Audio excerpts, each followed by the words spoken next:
Okay, well, I'll go ahead and get the ball rolling here as we're getting all of our speakers up on board. The first thing I wanted to do was point out just one governance metric this time really quickly. We're going to take a more zoomed out view than we usually do. Q4 of last year was when we first started to see increased voter turnout after the requirement that was added by MIP X05. And so, yeah, during that quarter, we had just over 4,200 total votes cast, which was a record at the time. In Q1 of this year, so the following quarter, that total value was just over 4,000. So it might seem like there was a little bit of a drop off, but there were actually significantly fewer proposals in Q1 versus Q4. So there were 21 in Q4 versus only 14 in Q1. So essentially that means that the average voter turnout is actually far greater in Q1 versus Q4. It was 200 then, and now it's at 288. So that's trending up, which is a great thing. And yeah, that's it for the metrics and data on this call. Just a quick little overview. Getting to the main agenda. So we're joined today by a few core contributors, familiar names if you've been here a couple of times. That's Luke and that's Majin. We also have API 3. Dave is now a 3-time guest, so congratulations and congratulations on the successful proposal, which we'll be getting into, which actually passed twice technically, so double congratulations there. And then we also will have an update from Super Delegate, which I might be taking over that role for this call, and we have an update from Gauntlet as usual. So yeah, that's it for my quick intro. We can go ahead and get it started with contributors. I think Luke. Good morning. Thanks for having me. So I just want to give a few quick updates. Hopefully this won't be longer than a few minutes. But first of all, I just want to say thank you to everyone in the community. Thanks for having us here at Boardroom. And if you want to read more or listen to more about any of these updates, you can always click on my highlights on my profile on X. And I typically tend to highlight all of the things that we've been doing. One or two things I just want to call out recently. Members of the Moonwell team, most of us, and a couple members from Tribes, which is the creators of memecoin.new on Base, if you're familiar with the memecoin platform. We joined another virtuals hackathon that has been running for the last month or so. And this is an AI agent hackathon based around agent commerce protocol. Moonwell joined this virtual autonomous hedge fund cluster with some other notable agents like AIXBT and AIXVC that are part of the virtuals ecosystem. And I'm really proud to announce that our team won 6th place in the virtuals hackathon. So we have yet another win racked up. We didn't win the grand prize, but that's okay. They probably don't want to give it to the same team twice anyways.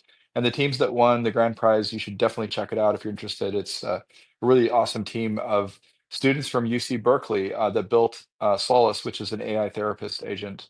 And that kind of is a good segue into, I had a really great X space last week on Thursday, hours after the demo day at the hackathon, with the founder of Solace, Kelly Zhang. She is the founder of the Solace project. She goes to UC Berkeley. I just happened to have this X space on the calendar with California Blockchain, or the Blockchain at Berkeley Club. I met them a few weeks back at the Stanford AI Summit and the Berkeley Decentralization Acceleration Day, where Vitalik was speaking. And it was a really epic event because I don't know if you guys live in the Bay Area or any of you do, but that week, it was like a couple weeks after ETH Denver, literally all the top crypto and AI people came to the Bay Area because they had Stanford AI Summit, you had Berkeley Blockchain and AI Summit. We had the Stanford Blockchain AI Summit where Vitalik was speaking at both events. And so basically all the biggest Ethereum and crypto people and all the biggest AI people in the world were there in the Bay Area, and it was really epic. And so I met these really smart students at a mixer right after that DAC, Decentralization Acceleration Day with Vitalik at Berkeley. And I met 50 cracked computer science business students that are all into crypto, blockchain, and AI. And that was how I met Kelly. And she's like, "Would you want to come on our podcast on X, on an X space, and just talk about Moonwell?" And so that's what I did. And so I really recommend just listen to that if you want to hear the vision of Moonwell, what we've done recently, and how the AI agent we built at the hackathon might tie into that. And then the last thing I wanted to say is that we've launched some really cool new features lately. I'm really proud of the team, not only on the AI agent side, because we're working on the AI agent at the hackathon, but that was a hackathon project. Now we're getting ready to launch that thing, productionalize it. We have fully audited smart contract systems. We're getting a second audit, but But the team has also been working on some really cool features on the Moonwell side, including this new feature.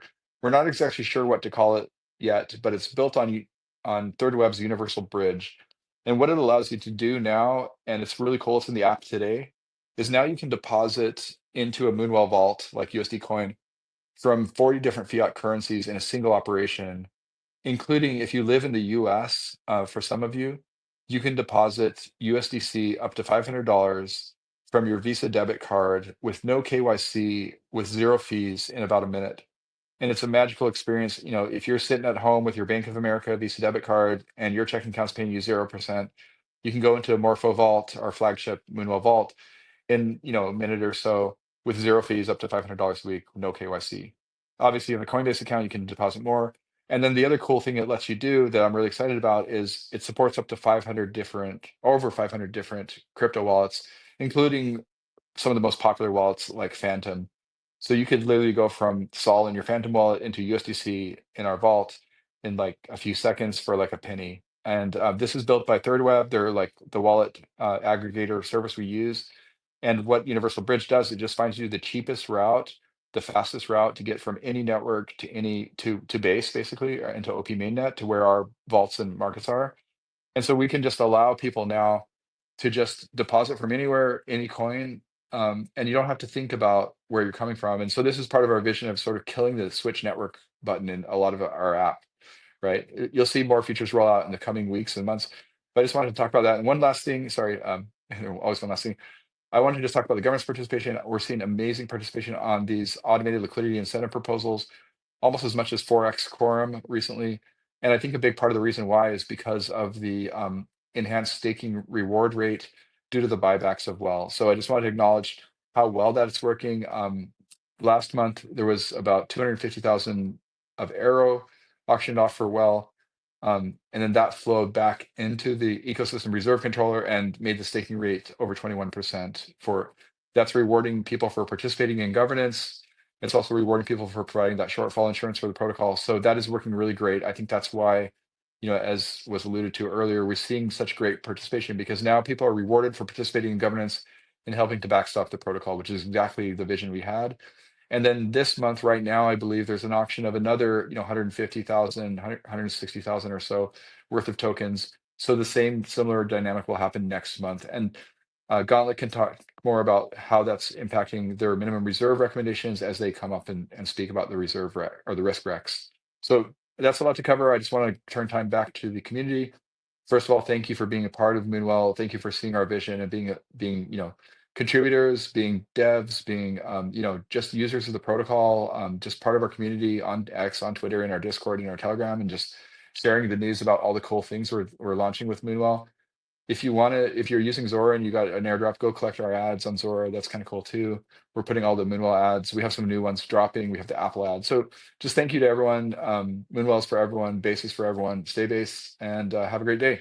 Bye, guys. Thanks, Luke. Okay, we'll go to Majin. I think you wanted to talk about OP grants, if I'm not mistaken. Thank you, Alex, for hosting as always. Thank you, Luke, for those updates, and thank you to all the familiar faces, the Moonwell fam in the call. It's great to see everyone. And I did just want to briefly touch on some of the recent grants that Moonwell has been awarded. There has been a plethora of announcements and the like over the last couple months. So maybe some of these are under the radar. You may not be aware of some of the recent grant activity. So I just wanted to update everyone there. Starting out with optimism. So Moonwell applied for and has been awarded 2 Grants Council grants. The first being for core market incentivization on OP mainnet. So essentially OP rewards on all of our core markets on Optimism. Moonwell was awarded 200K OP. And how these council grants work is that they're awarded in 2 tranches. So you get 40% upfront, and then you get 60% after achieving specified milestones. So again, this grant was total 200K OP, of which 80K has already been received. Of that 80K, 20K has been allocated. It was allocated in the most recent automated liquidity incentive proposal that Luke had just mentioned. And the exciting thing is that we've already actually achieved the required TVL growth milestone to unlock the remaining 60%. We should receive that shortly, and that 200K OP will fund incentives for roughly 6 months. So a pretty good chunk of time. We should have OP incentives on our core markets, which is great. So that was the first one. That was cycle 33, the first cycle of Grants Council grants for 2025. Then we also applied for a grant for cycle 35, and this was actually solely focused on our new USDC flagship vault on OP mainnet. If you're not aware, this is the first instance of Morpho on Optimism or OP mainnet. And yeah, the goal here, drive adoption, similar to the core markets, drive adoption, bolster liquidity in the vault, obviously, and then also support our new products, our associated products that kind of intertwine with the vault. So that would be the Moonwell card, which is also supported on OP mainnet, and then our Moonwell virtual accounts as well. And then it also just deepens our strategic, or the Moonwell DAO's kind of a strategic alignment with the Optimism Foundation, who, if you're not aware, is also subsidizing user fees for the virtual accounts, which is pretty nice of them. This grant was a little smaller as it's just focused on one vault, so it's 100K OP. We were granted the award or the grant, and we get 40K upfront, and then there is another like small TVL milestone. This batch of OP was not delivered in time to be in that last liquidity incentive proposal that Luke was talking about. And then also the Optimism Grants Council doesn't like cross-mixing grants. So we tried to see if we could use a little bit of the OP from the core market grant kind of upfront for the vault. So that wasn't tenable. So essentially you can expect OP incentives to go live on our new USDC vault around the execution of the next liquidity incentive proposal, which I believe, don't quote me, will land mid-May, second week of May, I believe. So that's exciting. And then also there's retro funding. So this is retro PGF. They've just rebranded a little bit, calling it retro funding. It's all basically the distribution or how much you're allocated is all purely based on like on-chain metrics. Moonwell was awarded 40K OP for, and I believe this was just for the month of February. So we could be receiving some more shortly as well. These aren't like granted out in chunks. They're actually streamed over a period of time, and that stream has begun. And then unless anyone in the community has any better ideas or thinks we should do otherwise, I believe we'll continue supporting user incentives on OP mainnet with these funds as it's been consistent with the past retro PGF allocations that the Moonwell DAO has received. But again, if you have other ideas, please share them on the governance forums. And then lastly, on the grants front, guys, I do want to bring up that Moonwell DAO was awarded last week, was awarded a Moonbeam grant. So this is a little over 2 million Glimmer, and the distribution schedule is essentially 200K Glimmer on our core markets on Moonbeam every 4 weeks, running from April until January 2026. So roughly 9 months. This went through Moonbeam governance, and basically the justification for the grant is that Gauntlet ran, maybe SizeAware can say a word or two on this, but they ran a grant impact evaluation for the previous round of Moonbeam grants, and Moonwell was ranked as the top performing grant recipient from those grants, which helped to justify this latest grant. So yeah, excited to see Glimmer incentives continuing on our Moonbeam deployment. And pretty much all I wanted to say, guys. I just kind of wanted to give, I know grants can be a bit dry, or some of this news can kind of fall under the radar. So I want to make sure everyone's aware that got some cool grant activity going on. And then like Luke said, or kind of copying Luke here, I also want to extend my thanks to everyone on the call here for staying involved, staying engaged in Moonwell governance. Big thanks to Alex, as always, for all of his updates, all of his comms, coordinating these governance calls. It's a lot of work, and we really, really appreciate you, Alex. And then special thanks to all the voters. Again, Alex harped on it earlier. Voting turnout has been incredible last quarter, as well as quarter four, 2024. So it's great to see that continue to improve and grow. Another shout out on the kind of voting or token front is that we have now hit over 100K well token holders on base. So this is just for, it's actually greater than that if you also take into account the wrapped version of well, that was the version of well like when we first launched on base. We had a wormhole wrapped version. So if you take that into account, and then also STK well holders, it's even greater. But there are 100K native well holders just on base alone, which is quite outstanding. And then, okay, very last thank you is just to our Moonwell delegates. I see PGov on the call. PGov does such a great job on their delegate page. They let everyone know like how they're voting, what they think of the latest updates or proposals. And, it's that kind of behavior that really makes or breaks a delegate. Like if I want to delegate to someone, I want to know, exactly what they're voting on. I want to give them feedback on how I think they should vote, yada, yada. And PGov setting a great example there. And then, of course, a great thank you to Darren and Cool Horse Girl, who you guys can see all over the forums, are very active and continue to support Moonwell as it grows and expands and evolves. So, just thank you to everyone here. I hope the spring is treating you well. Glad to see the markets recovering a little bit. Hopefully the mood improves on CT a little bit because, can get a little depressing when everyone's down. But just thank you so much, and I'll talk to you next time. Thanks, Eli. And from there, Dave from API 3, if you're ready, we'll go ahead and pass the baton over to you. Thanks very much, Alex, and thanks, Majin, as well, for everything you guys do for Moonwell governance. It's nice to see you guys keeping the community and everyone engaged. And from my point of view, that's just a really nice thing to be a part of. So news from us, API 3 recently had the proposal to provide our OEV data feed that is used for the Glimmer market on Moonwell's Moonbeam deployment. Happy to announce now that's live. It's working as intended. 2 days ago, we had the first OEV liquidation. So everything's functioning as expected. You tend to see the most liquidations and the most activity during times of high market volatility, which fortunately or unfortunately isn't now. I guess it depends what perspective you take on that. But when it does happen, we're ready and everything's working. If you wanted to track that, we've made a dashboard so that the performance of this is visible to the whole Moonwell community. I've tweeted out a link to it from my Twitter about 10 minutes before this call. So it shows all the liquidations that are happening on that market. So it has some ones that were there before OEV was live, and it will tell you what type of function triggered the liquidation, so whether it's standard MEV type priority or whether it was OEV. It tracks the percentage of liquidations that were triggered by OEV and the cumulative OEV.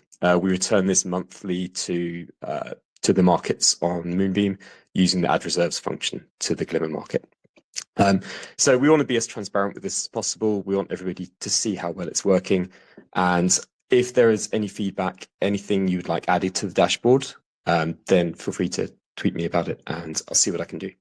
But yeah, for the time being, it's just really exciting to see us be able to support Moonwell. I've been a fan of Moonwell for a long time, and it's nice for API 3 to be able to be providing our services to a chain where the Solidity Labs OEV function doesn't work reliably. So I'm excited to see how well we can move forward. And obviously, we'd love to support other data feeds in future, but we want to demonstrate how well we can work for this and show you the data before we do that. So yeah, excited to help Moonwell work in future. Yeah, thanks, Dave. Yeah, happy to see the proposal pass, the integration going well. Sorry, I also wanted to thank everybody for voting. I completely forgot to do that, and I thank you everyone who voted for the proposal. It's seriously appreciated. There were some issues with the call data the first time around, so thank you for voting for it not only once but twice.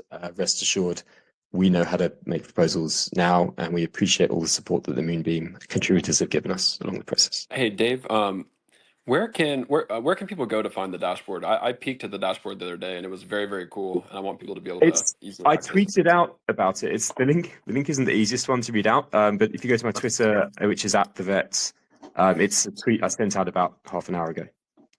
Okay, perfect. Yeah, go. You guys follow Dave. One of the newest. We can call him a Moonwell contributor now, and it's that's one thank you I forgot is to thank Dave for joining all these calls, creating all these forum posts, like keeping everyone involved and going through kind of the difficulty. But on-chain proposals isn't necessarily easy work. So these guys have been working hard for Moonwell, and want to give them a big thank you. It's good, David. Follow. Check out that dashboard. It's really, really neat seeing. Again, he mentioned it's labeled. Like this was an OEV liquidation. You can see how much is liquidated, and then they're adding those fees straight back into the protocol reserves on Moonbeam, which is super dope. I think just they're not added in. They're accumulated over a month, then added in at the end of the month, I think is how we typically do this. But yeah, they will be added in if they're not already added in. And I'll Sorry, I didn't also mean to post it on imply. the forum as well, so that it's easier for people to find. Awesome. Yeah, perfect. Yeah, sorry, I didn't mean to imply they're immediately added, but yes, they will be added on a monthly cadence. All right, awesome. Yeah, so just want to remind anybody in the audience that if you have questions on these topics as we're going, just go ahead and request to speak. That way I can get you up. And yeah, if not, we'll have some time at the end of the call as well. So for the next portion, 0x Mims, one of our super delegates, was originally going to speak on his new forum post. I believe there was a time conflict, so I'll be taking on the role of Darren for the next 5 minutes or so. I hope I do you proud. Yeah, so for those that don't know, 0x Mims has basically become the de facto asset listing guy over the past few months. He's been pushing through a lot of proposals, and he just created a new one with that in mind. So this one is for USDT0, which I just have been learning about. I don't know if I've just been behind the ball or what, but so it's essentially the multi-chain variant of Tether's USDT. So great, what does that mean? It's basically powered by Layer 0 on the back end, specifically their OFT standard. That's Omni-Chain Fungible Token. Anybody that's curious how that works, basically it's backed one-to-one by locked USDT on Ethereum mainnet. So yeah, what they're going for here is, I think the differentiator is, unlike wrapped assets or bridge assets, USDT0 basically has direct interoperability with its native mint and burn logic. So yeah, so that's the overview. Darren in the post also highlights its trading volume. On the 30-day, it was 2.9 billion, and on the 24-hour, it was 215 million at the time of post, which I just checked today, and it was up to 237 million today. It also has a pretty high circulating market cap at nearly 1 billion. I think it was 900 million. And it has a relatively fast adoption rate across different chains, which I guess, yeah, speaking of that, I shouldn't have led with this proposal is for a core market on OP mainnet. That's the chain that we're targeting. So in terms of benefits to the Moonwell community, he has it listed as it's a stable collateral option, again, backed by assets on Ethereum. Second is interoperability. There's further cross-chain integrations that could happen in the future. And lastly is its existing integrations with other major DeFi protocols and exchanges, centralized exchanges. So yeah, basically, if you want to go ahead and check out market metrics or other risk metrics, including the Herfindahl index, which I believe it was on the higher end, but he gives an explanation as for why that's there. Yeah, I really recommend everybody to go ahead and check out that forum post before it goes up for a vote. And maybe last thing before I hand it off to Sai, just a broader message to the community is really engage with these type of posts. Even though I know that they can be sort of routine, one thing I want to make sure we don't do as a broader community is sort of fall into this pattern of a bit of voter apathy where we just vote in the same way that we've always done in the past. Again, this isn't a criticism of this post or this proposal in any way, but just more of a meta view. I know it takes a bit more work to actually read and analyze stuff, and nobody really wants to do that. But yeah, it makes for a stronger protocol and a stronger social layer when we're getting involved. So yeah, so check out that post, comment on it, post your questions if you have them, and yeah, that'll be it for me. Alex, really quickly, 30 seconds, just a little more color, just follow up on what you were saying. There is an alternate path too. If you don't want to, like, you have a full-time job, you love Moonwell, but you don't have the bandwidth to read every forum post or maybe educate yourself fully before voting. I just want to give a shout out to, like, delegation is an option. It's very easy to delegate on the Moonwell app to various super delegates, say Aaron, who is very much close to the steel, close to the metal as far as these listings go, or maybe PGov, who will let you know exactly their justification for voting. And there's plenty of, what I'm trying to say is there's plenty of top tier delegates who can kind of do that due diligence for you, essentially, if you delegate to them. And then one more just slight piece on USDT0. Listing this market would help further align us with Optimism, and if you've followed their comms in recent months, especially in like the last few weeks, they're pushing more and more about interoperability, superchain interop. So that's all I'll say is that it just further aligns us with Optimism's mission to make things more interoperable across the OP stack and across the Optimism superchain. Yeah. Thanks for that extra color, Majin. Yeah, delegation is always a great option as well. So thanks for that. And if there's no questions on that, Thai, if you're here and you want to take it over with risk updates for the month, you're more than welcome to. Sure. Hey, thanks. Hope everyone's having a great Thursday. Just want to give a rundown of Gauntlet's monthly recommendations across base, optimism, moonbeam, and moonriver instances. So just to start off with base, we've kind of recommended a slew of with respect to collateral factors, specifically on the USDC and EURC assets. We've recommended an increase from 83% to 88%. Apart from that, we also suggested an increase in collateral factors for all BTC derivatives like CBBTC, LBTC, and TBTC. We've recommended an increase from 81 to 85, primarily trying to increase capital efficiency. We've taken a look at the positions on the base instance, and there's quite a good concentration of recursive positions. So increasing CS shouldn't really alter the risk profile of supplying and borrowing these assets. So that's that. Apart from that, we recommended a decrease in reserve factors across LBTC and TBTC. This is primarily to drive more yield on BTC derivatives. Usually the floating rate for BTC yields are kind of low, but hopefully a marginal or like even a 5% decrease in reserve factor would give that a little boost in yield. Apart from that, we've also recommended a decrease in reserve factor for EURC, citing the same reasons from 10% to 5%.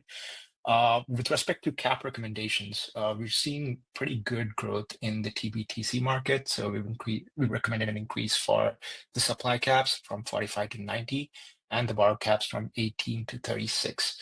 Coming to the interest rate curves, we've kind of recommended a decrease in USDC's borrow rates. This is primarily being driven by the sky savings rate being converged to 4.5%, and overall like market rates are trending downwards.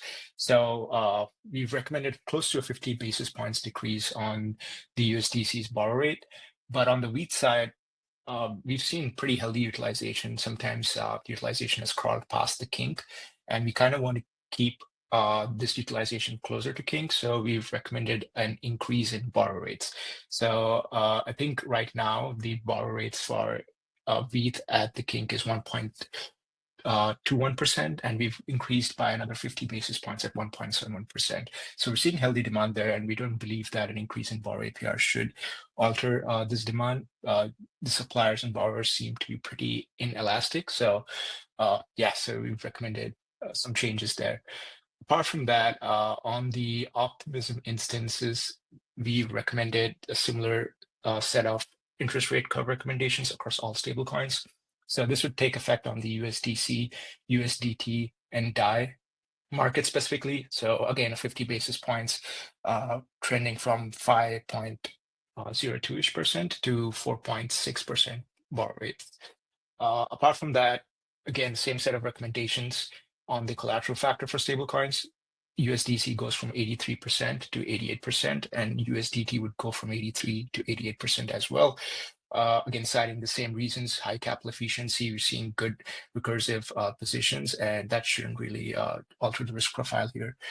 Coming to Moonbeam, we're kind of taking a more risk-off stand as we've always done it. If you were observing our previous recommendations, reducing the borrow caps across Glimmer, XEUSDC, USDC Wormhole, Frax, basically all Wormhole assets and Frax as well. Apart from that, we've recommended a decrease in collateral factors, another stepwise decrease across USDC Wormhole, Wheat Wormhole, Wrap Glimmer, XEUSDC, and Frax again. So overall, taking a pretty risk-off stance, and we've always been doing that since our most recent recommendations, kind of based on the liquidity on Moonbeam kind of drying up. But again, nothing to that would cause insolvencies on the Moonbeam instance. Coming back to Moonriver, we've kind of stabilized this market, and it is in more of a maintenance state. So at this point, we really do not recommend changing any risk parameters. So yeah, that's the rundown of our monthly recommendations here. I do want to point out that if any of the community is having positions on Moonbeam, we're going pretty aggressive on reducing the collateral factor. So if you do have positions, you might want to take a look and see you either want to repay or add more collateral. But yeah, that's about it. Great. Thank you, Sai. Yeah, I'm also happy to take any questions. Yeah, I was just gonna say that myself. Yeah, as we're getting close to wrapping up, we'll go ahead and make this the final call for questions. If anyone has them, go ahead and request to speak. And again, I want to give a quick thank you, as always, to the speakers. I know giving us an hour or so every time is a big ask, so thank you. And the next call will be on the last Thursday of May, which I believe falls on the 29th of the month. And yeah, if there are no burning questions, no other inputs from our speakers, we'll go ahead and wrap today. All right. Thanks, everybody. Cheers. Have a good weekend.